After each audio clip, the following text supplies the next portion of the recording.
right, welcome back to Throttled, everybody. A little bit of a different intro. This is what happens when you leave your main computer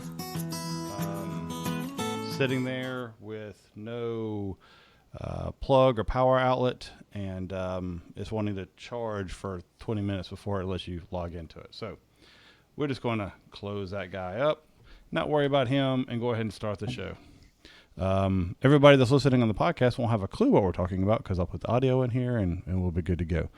But anyway, good evening, everybody. Hope you're having a great day. Hope you had a great holiday and a wonderful time with your friends and family. I know it's been busy around here, but we're back after a few weeks off, and good to have you here. This week, I think it's just me and Larry going to hold down the fort, go through some things, and have some just idle chit-chat back and forth. Larry, how you doing today? I'm doing good, Kevin. Yeah, we're going to have some very idle chit-chat. I'm in idle right now, and maybe I'll get into gear a little later on in the show. So, a couple of things have been what's going on. We just had the Christmas break. I still haven't published any of the episodes. I don't even have one of them. I know Larry and Tom recorded one. I haven't even got it yet. But so we've got our pre-Christmas shows we need to publish, and it's already in 2020. So been really lax on that. Several reasons for that. One is I came down with a nasty case of the flu, and I'm still fighting it in my chest. And so I'm coughing a lot. I'm going to try to get away from the mic as much as possible, but I will be coughing during the show, and I apologize for that. Is either that or you'd hear some kind of candy or cough drop in my mouth the entire time, but none of the other stuff is really effective. So I'll try to guard the mic as much as possible, but if it's in the background, I do apologize now. Just getting back in gear, getting things going. So have you been able to ride any? As a matter of fact, yeah, I managed to get out a couple of times in the past 10 days or so. Last week, I did my parking lot ritual for a while. Actually, I did it for about an hour and a half, and then I took off down the road and did a ride around the Marshall Petaluma Road up Highway 1. It was a beautiful day. Little on the chilly side, I think it was. If I recall now, I think it was in the mid to high 50s. And then today I managed to get out, warmed up in the parking lot. Didn't actually put out my cones today, and then rode out to Nicasio, the reservoir there, and up the Point Reyes Petaluma Road, and. Today was also a beautiful day, and I also got a little bit chilled. It was in the low 60s, and I hadn't zipped up my liner, so I did get have some chilblain effects, but it was sunny, blue skies, beautiful day, and I really enjoyed the ride. So that's been my riding for the last 10 days or so. How about you, Kev? Well, being sick, I haven't. I've also, I don't want to get into aches and pains, but I've had some other issues just keeping me off the bike medically. Nothing too dire, just wouldn't be a good decision. Hoping to get past all that stuff. But, it's just this time of year, there's not a lot of riding that I usually get to do anyway, just because of work and rain and everything else. So it is what it is. But it is 2020 now. It's a brand new year, brand new goals, and hopefully we get a lot of good riding in this year. Do you have any? I know I asked you this a few weeks ago, but I don't know if things have changed. Any plans have come up, or anything that you're aspiring to do in the next 360 days or so? Well, yes. I had there are two cycle trips that I'm planning to take. One is a bicycle trip with my younger son. He's wanting to ride across the country on his bicycle, and I told him that I would like to join him for the first 5 days or so. So we'll probably be riding out from LA in the spring and heading to points east, and I'll see how far I can get in 5 to 7 days or so, and then he'll continue on for a few months, make it across the country, hopefully. So that's one thing that I'm planning, and then the other thing is I had tentatively planned to do a trip in the Sierras last spring, where I was going to cover a number of the mountain passes in the Sierras, starting up around Tahoe and then working my way north. And that was going to be about a 5 day trip, but I just couldn't get it together to do it. There were this, that, and the other thing that came up to interfere. So that's something that I would like to do this spring. And if I can get somebody to do it with me, my son has expressed some interest. My older son has expressed some interest in doing that. That'd be great. If not, I will strike out on my own. And then the other thing that I am hoping to do is I recently mounted an effort to find some motorcycle clubs that where I could get on to riding with other people or other groups. And I recently discovered that there are a couple of eclectic motorcycle groups, one in the East Bay and one down, I think, around Monterey. But they some of their rides start up in the peninsula, so not too far from me. And I'm hoping to be able to hook up with some of these groups and find new people to ride with. So those are the things that I'm thinking about doing for the new year. Awesome. Awesome.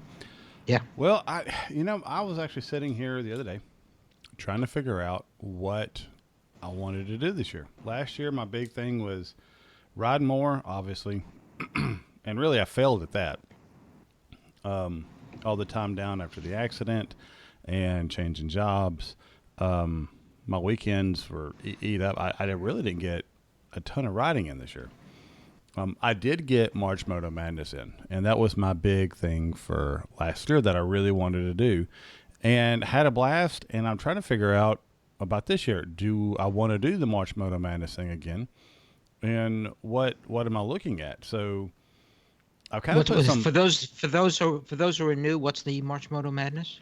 So March Moto Madness is it's put on by the GS Giant. So it's kind of a BMW organized event, or it started that way. Actually, there's probably more KTM's and BMWs up there now, but it's usually the last weekend of March around the world now. Groups of dual sportists and off-road riders on larger bikes usually get together and they just ride around a specific area. The mother kind of meeting is what they consider it, is in Tellico Plains, Tennessee. That's where it all started. They're now regionally spread out all over the world. Yeah, a lot of countries have them. I know there's one in the northwest, Pacific Northwest, I think.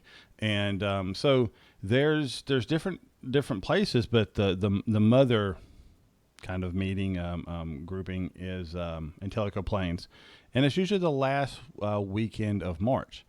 Weather's kind of iffy, but it's a lot of fun. It's off-road riding. You do need to have a plated bike. Some people skirt with that, but you are on public roads, and sometimes you're on public roads for several miles, to where you would want to have a street-worthy machine. And but had a lot of fun. Had a group of guys that I just had ridden with before, heading up last year. Reached out to them. They're currently not planning on going. So I put something out on a local Facebook group, and nobody's kind of responded back if anybody's going there. So I actually don't know if I know anybody that's going to be going to the rally this year. I really don't want to go without knowing some people and at least have ridden with some people before. My skills aren't the best. off-road, but I have a good time pretending that I know what I'm doing. So, I'm kind of stuck with what do I do? Because that was my big thing for last year, and then the rest of the year kind of crumbled on me. So I'm trying to figure out this year what it is I want to do, and I'm having a hard time coming up with my bucket list. Teleco planes on a more street-oriented bike, getting up into North Carolina, that area. That could potentially be on the list. I know the Loud Pipes guys are having a meet up. I could crash that. I really don't know. I don't know what I really want to do this year as far as riding, and I'm kind of troubled by that. I figured I would have a list, and I've got a list. It's just I just don't know if it's as feasible, given the way this year's ended and everything. So I'm up for any trip ideas or anything else. Finances does play a little bit of factor with it. Heck, I wouldn't mind riding out, or not riding out, but flying out and doing that ride with you and then trying to get back. But that may be That'd be great. cost prohibitive. But it's something that when you mentioned it, I was like, hey, if that comes together, maybe we can make that happen. It'd be good to ride with you, and something I've been wanting to do since we first started this wild and crazy trip a few years ago. Yeah, since we almost did it at AIM. Almost, yeah. That honestly really broke my heart. I was really looking forward to it. Yeah, that was tough. But yeah, so that's kind of my situation, and I don't know. I like to do the March Moto thing again. I really want to get up to North Carolina, ride, and I'm not really like, I want to go ride the Tail of the Dragon. I do want to ride that, but it's more for I did it, but I know there's better roads, and I have people have told me that there are better roads up there. I want to ride the better roads without all the pressure from everybody trying to drag a knee and kill themselves out on that road. So, yeah, I'm up for suggestions. Anybody wants to write in, feedback at throttledpodcast.com. Let me know what suggestions you have. I'm all up for it. Or throw it up on the Facebook page. We publish these things on Facebook. Put a comment up in there, and we respond to those as well. Twitter, tons of way. All right. Slack, yeah, for those in the Throttle crew member, which I owe a buttload of stickers, and I know I keep saying it, and it's on the to-do list. I just never get that far down on it, so I need to make that a higher priority. But we actually did get a new Throttled crew member over the last little bit, and it's I don't know what kind of who it is really, but they register themselves as Windfire Recruiting. So not sure if who that is or if they've written in before, but we appreciate them joining, and they're joining John, Rodney, Nick, Don, Alex, David, Ralph, Paul, Stephen, Lloyd, Chad, Michael, Dan, TC, Jorge, Randy, Sean, James, Tyler, Paul, Jeff, and Chuck are being joined by Windfire Recruiting, and we really appreciate them stepping in, supporting the show, and just help us keep things going and lights on. So we also trying to come up with some new features, new things to do for some of the Throttle crew members, especially some of these that have been around for a while. Extra perks. Just trying to come up with something that I can do a little bit more reliable than apparently these stickers, because walking to the mailbox is not my biggest claim to fame. Actually, I've mailed out a bunch more than people have received. They seem to get lost thanks to our wonderful postal system here. So I may have to start doing them at a higher level so I can track where they are and when they get there. But UPS. Yeah, I guess it's expensive. So right. Well, but they're reliable. Yeah, and I need to follow up with my sticker maker, because they kind of dropped off the face of the earth. Last couple of times I tried to reach out to them, because I put in an order for some more stickers, different types of stickers, the actual round kind of logo with the chains in it, a little bit different logo, a little bit smaller size, to where it'd be a little bit easier to place on different things. And I was going to send everybody out some of those, as is the policy, but I contacted 2 different sticker people, and they don't ever want to get back in touch with me. That was months ago. And, once you kind of make the effort and you're like, oh yeah, I did it, and you never hear back, it kind of dropped off my radar. So I got that back on the to-do list. So once I mail out stickers, I'll try to get some more ordered. But such is life, I guess. Well, let's since I haven't done any riding and hopefully get out there soon. Um, I tell you what I've been really trying to do lately. I've been trying to figure out how to get my motorcycle, my kid's motorcycle, which is having a little bit of issues, but I can get it running, and to wherever I want to take it to go riding. Plus, I've got a third one that I want to start working on here shortly to get it up and running. And I want to try to get those three to a specific place to do riding. And I've got the little hauler that goes in the hitch of the truck. I've got the bed of the truck, but because I've got a foldable tonneau cover, it's not the best solution, especially for the small bikes, because I can't actually get it touching the back wall of the truck. And I don't want to just kind of press it up against that cover because it's not made to support that kind of tension. So I've been really toying with the idea of trying to find some kind of trailer to haul the bikes around in. So I'd have three bikes on a trailer to get them to and fro different kind of areas a little bit easier. And would free up the bed of the truck to kind of throw gear and kind of shut it up and close that top on it to where we could just throw muddy gear or dirty gear in there and not have to worry about it. Other making a mess and stuff like that. But I had no idea trailers were so expensive. I figured they would be relatively inexpensive for what I'm needing. Of course, once I start looking at something, it evolves. It just starts looking, I just want a trailer that has tied down locations. And then it becomes, well, having a wheel chuck in there would be kind of nice for each bike. And then strap rings. Well, if you're going to go with strap rings, you could just go get like a bike binder system and get the little rails that you can put in there and move the bikes around a little bit more. Change the configuration around as they're changing bikes. And, the price starts to climb quickly when you're basically doing the same kind of stuff. So have you ever had experience with trying to get trailers for stuff like that? Because I'm at a loss, and the guys in the live stream, everybody out there in the interwebs, if you have a great suggestion for this problem, I'm open for it, because I've looked online, and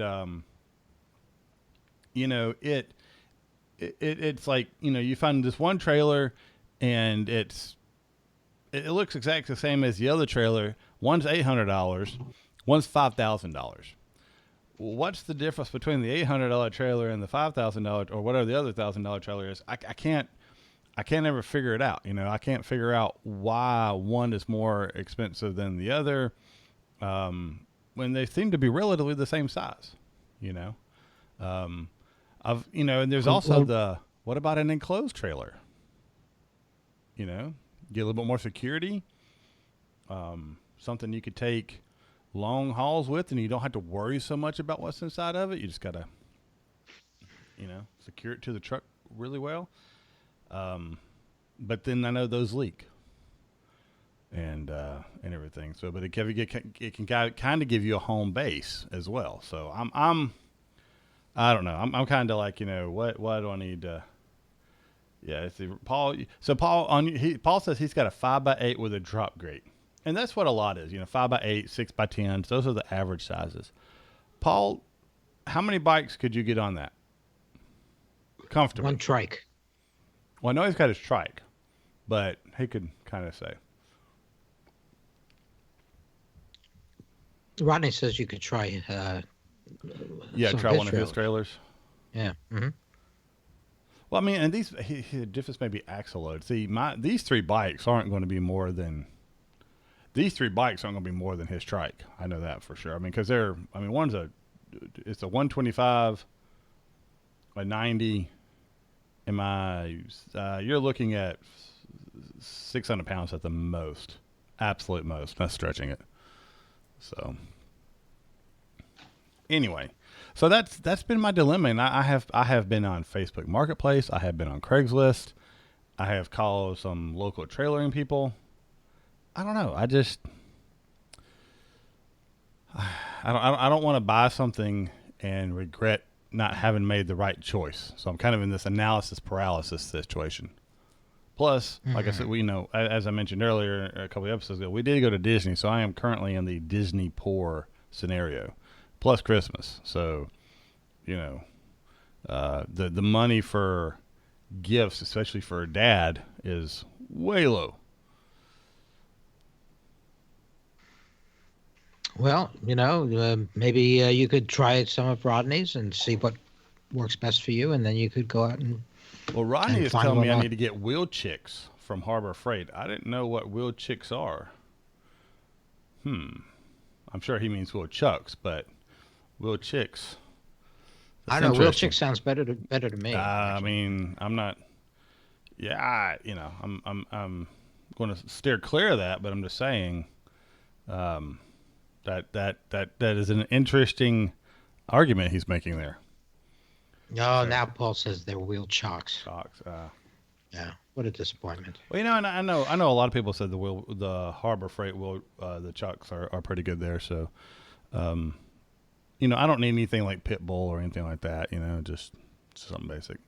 Anyway, so enough of that. But yeah, that's kind of the browsing. What about did Santa bring you anything for your motorcycles or motorcycle? No, not yes, actually. Now that I think about it, I mean, I got a number of stuff in order to avoid getting the wrong things. I tended to get myself my Christmas gifts or specify them and get them early so that I don't have to deal with out of stock issues. So, what I did get around the holidays was a new Helite vest. The turtle vest, and I got it in the day glow yellow.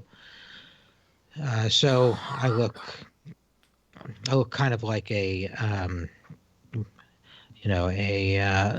electrical worker or a street worker with my vest, but it's very visible, and um, it doesn't. I don't have to uh, keep it together with duct tape like I have in my old vest. And I actually gave my old vest to my son, my oldest son, who rides, and hopefully he'll use it and not ever need it, but he'll have it on. So I got that around the holidays, and that's the other thing is that I had when I got my new bike, I had already also gotten a new helmet and new riding gear to go along with it. So, a new tank bag. I mean, I got a lot of stuff when I got the Versus. So I was had gotten quite a lot of new stuff over the summer and in the fall to go with the new bike. So I'm pretty set at this point with equipment for the bike and good to go. Awesome, awesome. Well, I didn't receive anything. Santa passed me over this year, but I guess I wasn't that good of a podcasting host. I missed a lot of episodes here towards the end of the year. Kind of ruined my nice list, I guess. But You did, and I put in a good word for you, but apparently I don't have that much influence either. yeah, but I appreciate the effort. I do.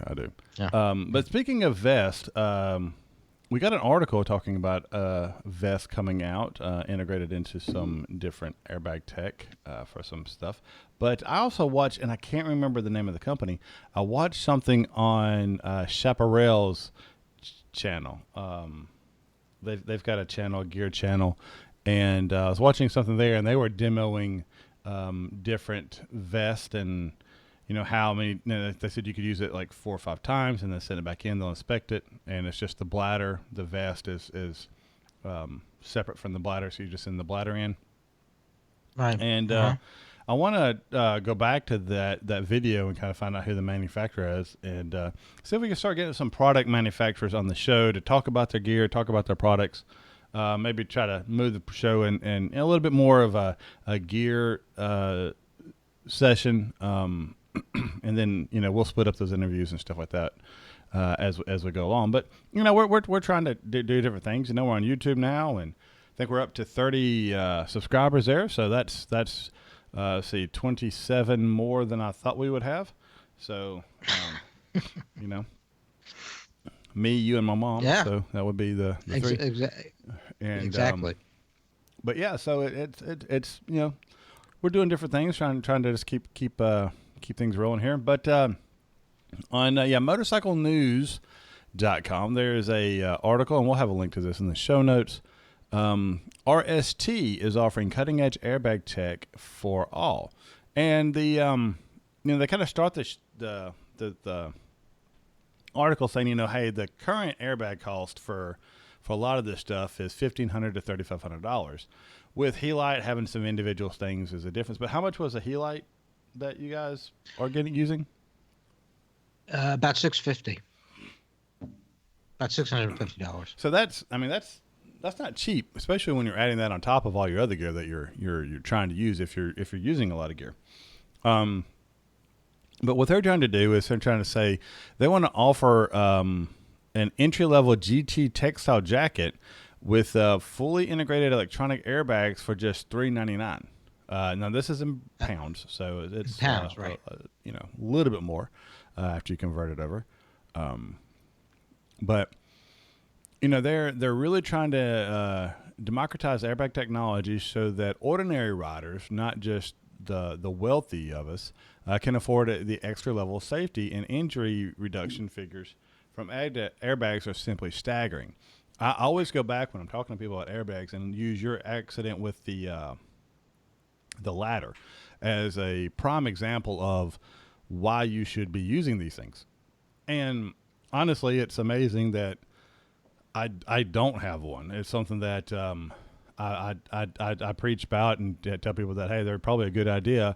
And I need to get one myself. But this kind of thing when they're kind of made inside of the lining of the garment, these aren't being worn as standalone vests. They're U-shaped airbags, and they're built into the mesh lining with the garment to protect the abdomen, chest, neck, and shoulders. That if you're wearing your gear, you got it on, and that now you're talking to me to where I can get in there and really start being interested in this. And I think you're going to start seeing a lot of the bigger Revits get into it. Those kind of company, Climb, Revit, those kind of manufacturers get more into this. Who's the one that does all the Aerostitch? I wouldn't be surprised if Aerostitch doesn't start offering it as an option as well. Mm-hmm. So, it's a ECU and inflation system contained within a CE Level 2 back protector at the rear, matched with full CE Level 2 limb protectors. Bank of sensors scanning 1,000 times per second feed information to the system, which uses algorithms to detect a crash. So this seems to be fully electronic and not cable or leash driven. Am I understanding that correct? So, and the Helite one you're going with, is it still the leash one, or did you get the one that? Don't they have one that's electronic? Helite does. They've just come out with a line of vests that are electronic and not tether, but those are more expensive. Yeah. And so I stuck with the tether for now. But the interesting thing is that these RST airbag technology vests, even though the price is quite low at £400, so that's, I don't know, about $450 or something like that. They are fully electronic and not tether driven, and that is a breakthrough in terms of price. Yeah. So now, would you give up your Helite vest if you had to choose between a Helite vest and one in your riding gear? What would you do? Well, that's a good question. For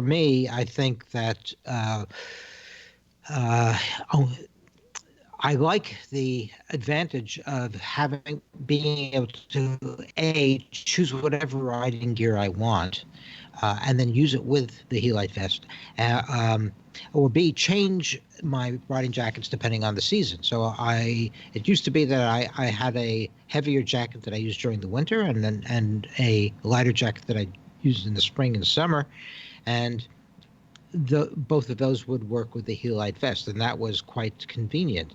Now, if the jacket that allows for the vest to be built in uh, is at least a 3-season jacket, that might work for me, because we don't, as you know, get weather that's that cold, or we don't get snow, so I don't really have to worry so much about having a 4-season jacket. But the jackets that Helite had that I tried on and I looked at tended to be fairly heavy, and I think from my point of view, felt like they would be too warm and not have good enough ventilation for the late spring and summer riding, that where the temperatures can be over 100 degrees and that kind of stuff. So I like having the vest separate from the jacket, and having the option of being able to wear whatever jacket I want along with the vest. Yeah, I'm starting to transition my gear to more of a layered approach. So instead of Hmm. a 3-in-1 kind of thing, I might still buy one of those, but the thermal liner is not an option.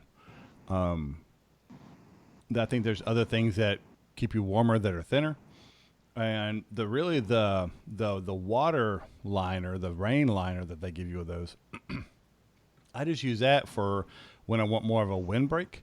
Um, and then, because it's if you're out riding and it starts raining, it's too much trouble to get it zipped in, especially on your lower extremities.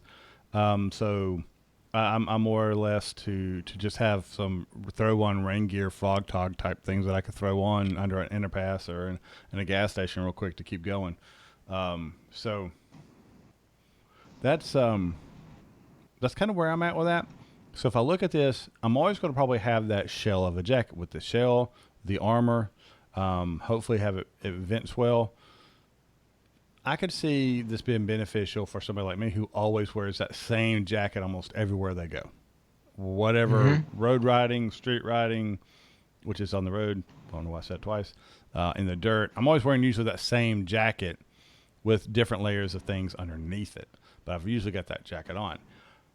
Now, let's say things change and I when I'm off road, I have off road gear, and if I'm on the road, I have on road gear. Well, in that situation, I think having the vest by itself that I could use with whatever, um, is probably more beneficial to me, just because I think it really depends on how you do your gear. If you're always wearing the same stuff, and for all situations, then having it in the jacket makes a lot of sense. But if you're, very swapping out things all the time, having the vest you can always fall back on, and maybe it's the vest is extra. It's a spare thing that you have for some situation. But you still get the jacket anyway, just because you want the extra protection. And at that price, I mean, that's the same price as a lot of people would just pay for the entire jacket anyway. Jack, So, that's right. I Right. mean, why Now, not? Why not go ahead there's and one get thing. that?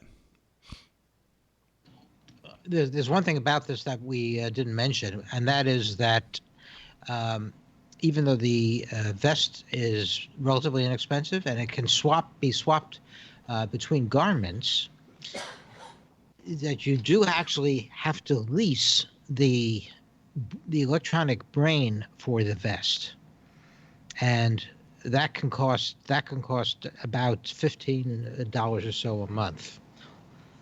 Or you can lease it outright for something around I don't know, 450, $475, you know, for permanently. So um, the vest can be swapped between garments. The subscription can be paused when not in use. And the software is constantly updated via a smartphone app, so it's truly future-proof. And the inflator can even be regassed at home in the event that it's triggered by a crash. But keep in mind that you are going to be paying for a subscription fee for the service, which is interesting. I mean, that is kind of the model for software today, Yeah. you know, and that's what you're paying for. You're paying for the ongoing updating of the software for the electronic mechanism. Well, usually Not unreason. when you price something out that has an ongoing service on it, hardware is relatively inexpensive. Software Hmm. is where majority of the cost comes in because it has, you get the hardware and you're expecting it to last at least a certain amount of time, where the hardware needs constant updates, especially security and stuff like that. So you always have to have that income coming in. So, you know, I understand how that goes. Plus, if it's updated over some kind of cell phone things and it's got connections and stuff like that in it, that they gotta keep up to date with standards. Cool. All right. So the other article that we were going to look at was gas. Now, the funny thing about this is the Ride Apart website just died on me, and I can't get it to pull back up. So not sure what's going on there. But what I do know from that article, and you actually asked, who has gas? Well, I've seen gas around for a while. Yeah. They've got a lot of off-road bikes, right? Small off-road bikes, and they're actually pretty popular in the off-road community. And they're, I want to say they're a Spanish company, and They are Spanish. have Yes. made the off-road bikes, and one of their sister companies has some electric bikes as well. But they're all off-road. With I think one of them may be a dual sport. But the big news is they're growing, and they're going to move toward having proper road bikes, street bikes, with a variety of bikes. Some of them look very kind of R6, R1-ish. Some of them look kind of KTM Duke-ish. When it comes to some of their, a naked bike versus a sports bike. I can't remember what all of them, but we have is some sketches in the article, which we'll put the link up there hopefully once we figure out what's going on with it. And but I think it's good for that a motorcycle seems to be doing good enough in this world where motorcycling is a dwindling sport and nobody's ever going to introduce anything new. Now we've got a company that has grown enough to where they feel like they could take on a new segment in the market and bring us some street bikes. So what do you think about this? Well, Gas is actually part of a larger company, the Pierre Mobility Group, and they already own a handful of manufacturers, namely things like KTM and Husqvarna. So Gas is part of that group, and as you say, Gas is planning to spread out from the dirt bikes that they currently market to street bikes in an 800cc configuration, as well as possibly a small 250cc bike. The 800s look like a naked sport naked on the one hand, and on the other, it looks like a kind of a ADV style sport touring bike, sort of on the in the realm of a V-Strom or a Versys or something like that. It's got, the sketch has saddlebags, and it even has a rear shock that's very reminiscent of the green rear shock on the Versys bikes. So the 250 looks like a small street bike, sort of a sport naked style bike. It will be interesting to see what they cost and what they look like on the market. I guess my own feeling is wondering whether we're getting just too many choices for a small market, and if it wouldn't be better if we had a somewhat fewer choices that might make it a little bit simpler and easier to shop for a bike because the number of new bikes and the number of models within any one manufacturer now is almost intimidating.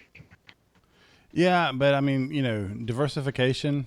I mean, I mean, they're if you look at Harley, I mean, how long are we asking for Harley to do something different and get into these other markets? And now you've got another Right. company, and I need to make a correction. I said one of them looked like an R1 and R6, and that was going from memory since I didn't have that up. I was actually get the link to work again, and it's more like um, a GT bike that like a Yamaha. Yeah.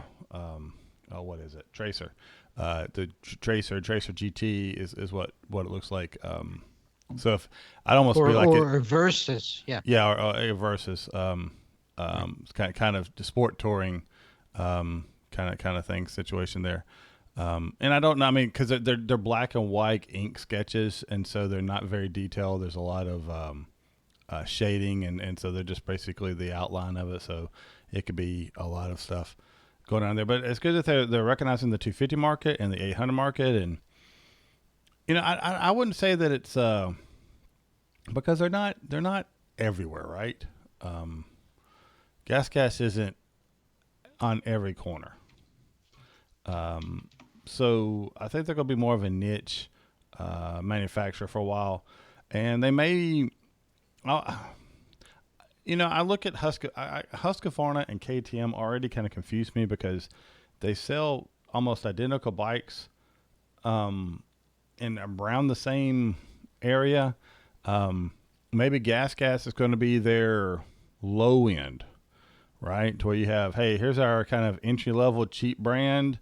You don't get all the bells and whistles, but you get a quality bike. It's got the good backbone, good structure, but it's not all dolled up with all the electronics and everything. It's just what it is. You get what you get, whereas KTM and Husqvarna are a little bit more refined.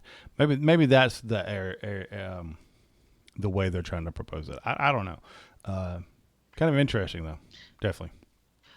Yeah, I think that in order to meet Euro 5 requirements and other European requirements, such as ABS and that kind of thing, I expect that these bikes will have a fair amount of electronics, even if they're more economically priced bikes. Yeah, but I wouldn't expect these bikes to have cornering ABS. Right. Those kind of But things. I wouldn't expect the TFT display to be as nice. I'd expect it to have more of a traditional, you know, kind of display. Not really traditional, just what we, just LED or, something even more basic. Just the bare minimums to get by. I think is what I would expect these bikes to have.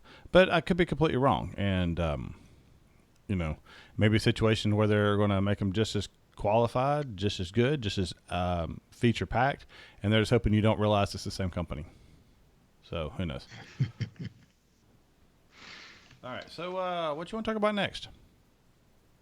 Oh, let's see. I thought perhaps, there is always the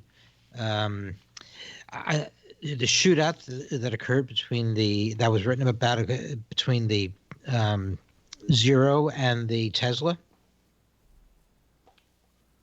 Yeah, I didn't get a chance to read that one because I didn't quite understand it. It seemed, you're. Well, it's very simple. It's a drag race between a Zero SRF and a Tesla 3. So what And happened? they I'll they let you fill me in because I haven't watched the video. I'll let you fill it. Okay. Okay. So there's a lot of preamble and details about them, but basically they took standard models of the bike and of the car, and it was just both of these are considered to be high performance vehicles, and they sort of faced off. They rented a small airport, a runway, to do the test, and I guess it was a quarter mile, and um, and they just, the Tesla ran in a ludicrous mode.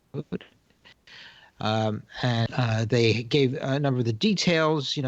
The Tesla Model 3 comes in at about 4,000 pounds, is good for over 520 electric horsepower, and the ZRF weighs in at 485 pounds, which is a little bit weighty for a small bike, produces 110 horsepower, and basically they just lined up and took off. So there's a video which is, I think, done in Italian, but you can get it. So you can get subtitles, and the race sort of broke down into a number of parts.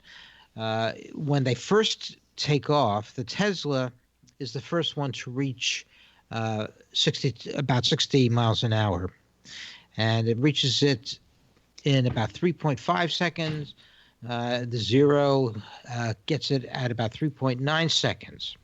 But after that point, however, the motorcycle's lighter weight tips the scales and allows it to gain on the Tesla. And by the time they reach the quarter mile, the two vehicles are almost even. The Zero is a little bit ahead of the Tesla, coming in at about 114 miles an hour, with the Tesla trailing by about 1/10 of a mile per hour. So the Zero was at 114.4. The Tesla was at 114.3. So the Zero beat the Tesla out in the quarter mile. However, had the race been longer, the Tesla would have caught up, since it has a much higher top speed, 162 miles an hour versus the 124 for the Zero, which I imagine is limited, is electronically limited. But nonetheless, in general, I think that cars have the advantage over motorcycles in terms of their streamlining, and so once you get to these over 100 mile an hour speeds, a car is going to have the advantage. But in the quarter mile, as it was set up, the Zero beat out the Tesla fair and square. And there's, for those of us who are motorcycle enthusiasts, that is something to lay claim to. So I just thought it was kind of fun that somebody actually went to the trouble of setting this up. And if anybody ever asks which is faster, a Zero electric motorcycle or a Tesla electric car, you can say that motorcycle beat out the car under certain conditions. Well, that's very interesting. I would not have thought I've done that. I would have not really seen the point, but hey. There really is no point, but still, it was a fun thing for them to have staged, and they went to some trouble to try to make it semi technically sophisticated. So there is another shootout that we have in our notes here, but I want to hold that to the next episode just because I haven't been able to fully digest everything in that, and I'm very interested in it, and I don't want to kind of get into what it is just in case something happens so we don't end up covering it. But I've actually got it bookmarked on something to try to do during lunch tomorrow, is review and finish that one up. So we're going to hold off on that one. Okay. Do we have any paddock or anything like that going on this week? No, not really. There is a lot of talk going on in MotoGP. A lot of questions about whether Rossi is going to race next year or whether he's going to retire. And I think it's odds-on favorite that he will race next year, and that Yamaha is going to be moving heaven and earth to bring out a bike that he will find competitive Um, the Yamahas, as of now, are competitive in terms of their handling and their cornering. They just don't have the top speed that the Ducatis and the Hondas do, and Yamaha is trying very hard to do that. So I would guess 90% that Rossi will race next year. Yeah, from But everything that's that I've that's read. a lot of the spec. Yeah. Yeah, I mean, I agree there. Everything that I've read has Rossi coming back, and it may be his last one. There's been some people saying that he may want to have a Well, his announced final round, and I've also seen some speculation about would he be willing to drop down and do like what is it, Moto 3?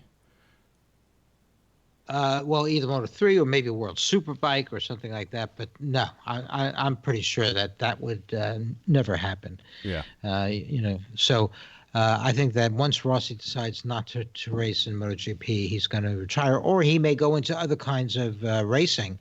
The other thing that was populating the MotoGP circuit, a new circuit, was that Rossi and Hamilton from the Formula One got out on a track and they exchanged their rides. So Rossi got to drive the Formula One car, the Mercedes that Hamilton drives, and Hamilton got to ride on the Yamaha that Rossi had been using this year. And they went around the track together and sort of saw how each one did. And of course, Rossi was not quite as fast as Hamilton would have been in the Formula One, and Hamilton was not was even further off Rossi's time on the Yamaha. Rumor had it that Hamilton may have actually gone down on the Yamaha at some point along the track. Initially, there was denials around it, but then I read an article, a headline recently that said that Hamilton did admit that he sort of had a bit of an accident on the Yamaha. Apparently not enough to wreck it, but perhaps he dropped it or he slid on it at some point in the track. So the bottom line of it is, I think that that Rossi has done some four-wheel racing, and that's something that might be of some interest to him. Not necessarily Formula One, but there are all sorts of opportunities to get into a car and race it around the world. And Rossi might be, if he does retire, he might be interested in doing some of that. I doubt that Hamilton will make the jump to motorcycle racing. He's still in the midst of his Formula One career, and having won the championships, I think the last 2, 3, 4 years in a row, he's not going to stop doing it anytime soon. So, but that's the other thing that's going on in the MotoGP. I haven't seen anything of significance of flat track at this point, but it's going to be a while before the season gets going again. So that's about it for unofficial stuff from the paddock. cool. I could see Rossi going. Was it rally? I could see him doing that. Yeah. He's got the reflexes for it. But Or maybe or sport like Le Mans type stuff, Yeah. and Be endurance interesting. sport car racing. Yeah. But he's definitely, both of these guys, no matter what they jump on, have the talent to be competitive. Oh yeah. I mean, when you're racing, right? Yep. So, but excuse me. So, I think that's going to probably wrap it up for us. Actually, we've gone through most of the things. Some of them we've talked a little bit about in the past, and with it just being the two of us, I want to kind of hold some of the topics until we got most of the group back together today. So yeah, Tom was actually teaching this weekend, and ended up losing his voice, which I have done, so I can understand how that happens when it's cold out and rainy and wet like it's been the last few days. Surprised they even had the class after as rainy as it was Friday and yesterday in some parts of the South, man. Whew. We think we got like 3 inches this last week, and we're getting like 2 or 3 more this next week. So it's going to be crazy. All right. Well, if that's going to wrap us up for this week, the first episode of 2020 with our, I guess the original duo when we first started having more people on. So glad everybody stopped by in the live stream. I think we had up to like 12 people this time. So that's awesome. Remember, usually Sundays 7:30, we're going to try to get back into a more kind of boxed in schedule for when we're broadcasting live. Sound quality is up, so even if you can't watch it, you can just hit the YouTube and then listen to it wherever you're at. So it was a good time, man. Had fun with you. Yeah, it's a new year, and there's all sorts of new things that we can bring into the show. So I'm looking forward to it. 5 inches of rain? You're kidding. And some areas of the state, yeah, we've got like flooding issues going on. There's water streaming across roads. Like there's still water. It hadn't rained in 2 days, and there's still water streaming across roads that you don't need to be riding a motorcycle on just because it's so thick. The water just coming off of. I mean, it's insane. And next weekend is supposed to be another large dose of rain. Seems to be the weather pattern we get into here in the South now. It's the winter time is just cold and really wet, and then the summer times are September, August are just bone dry. So a little bit. It's kind of always been that way, but not to the extremes of either one of them. So right. We get a ton of rain in the wintertime now and less than normal in the summer. It averages out to where you're okay, but your grass gets really crunchy. And then in the wintertime, you're just tired of being wet everywhere you go. All right. So thick water. Yeah. Thick water, yeah. Yeah, some of us don't think before we talk, which makes for great podcast fodder. So, all right. So we already thanked all of our Throttle crew members. Listen, if you want to help the show and you want to join the Throttle crew and help us do what we do, we would really appreciate it. Every little thing helps out a lot. And the easiest way to do that is go to the website, throttledpodcast.com. Scroll to the bottom, click on the Patreon logo, and you can sign up there. We'd really appreciate it. It would mean a ton to us if you would do that. We're humbled by everybody that continues to help out, and everybody that's helped out in the past. We really appreciate it. Remember, we do broadcast live, and so every Sunday, 7:30 Central, 5:30 Pacific. If my internet and power and I'm available, we broadcast live.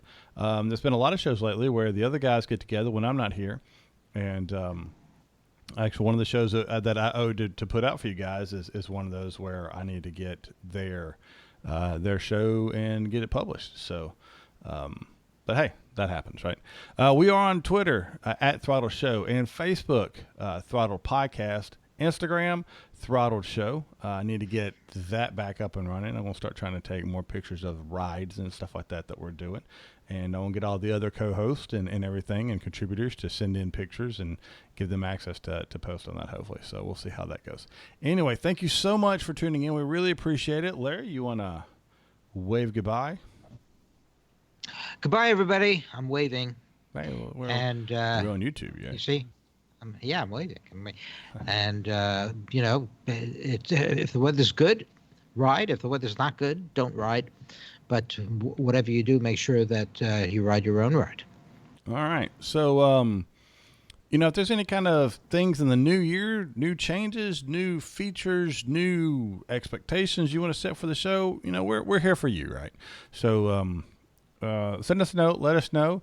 I got to admit, mailbox has been a little bit empty lately, so I'm looking forward to getting some feedback after everybody. Now that a lot of people aren't riding, they're putting up their bikes. I get more time for that armchair quarterbacking, so I expect to get more coming in there. But if you can get out there and ride, please do. And if you're out there riding, ride safe. We'll see you all next week. Bye, everybody. All right. Hey, everybody in the live stream, thanks so much for being on the show. We really appreciate it. I can remember looking at the camera in front of me, not over here we are. You guys reside on the screen. But hope you all enjoyed the show. Really appreciate all your feedback. Rodney is for me purchasing a toy hauler and putting the Throttled And then Paul wants a big Throttled logo on the side of it. Trust me, if I did get something like that, that would probably be done. And I actually looked at getting a van, just a regular van with a ramp, and I can't get all the bikes in there the way it'd be kind of complicated. Then I'm paying for another title registration and all that kind of stuff, and that is eating me alive. So, but I did look at like a big used utility van or something like that to roll them up in. And I could redneck it, put it up on big wheels, make it a go anywhere kind of machine. But anyway, well, we're going to go ahead and shut it down. Hope you guys are. And Various Vapor, if he's a Slack member, he's got the invite. And if you are Throttle crew member, and for some reason you never got the email invite, or you've lost whatever invite to Slack and you want to get hooked up in Slack, let us know and we can make sure you get that. But the Throttle crew membership is required to be in the Slack channel for now. But we're gonna go ahead and end the stream. Thanks everybody. We really appreciate it. You guys were great as always, and we'll talk to you soon. Bye.